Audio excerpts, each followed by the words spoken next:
Madalas bang maalis o kaya mawala ang takaw ng stud earrings mo? Ang sagot dyan, ka-Arjud? Let's find out and check.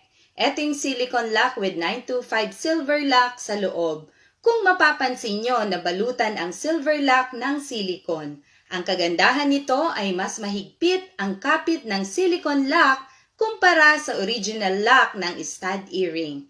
Dahil may tendency ang original silver lock na lumuwag at mawala ito. Sayang naman. I-try natin dito sa 925 silver stud earrings. Ang ganda, mahilig kasi ako sa mga flowers. Pero ito ay dangling or drop style stud earrings. Suriin natin itong lock. May markings na 925 at sa tusukan 925 stamp din. Ibig sabihin ito ay 92.5% silver. Ganito ang itsura ng hikaw kung nakasuot sa harap at ganito naman ang pagkakaiba ng dalawang pakaw dito sa likod. Yung isa ay original lock at yung isa naman ay ginamitan ng silicone lock. Kung gusto mo namang mas secured ay pwede ring gamiting dalawa.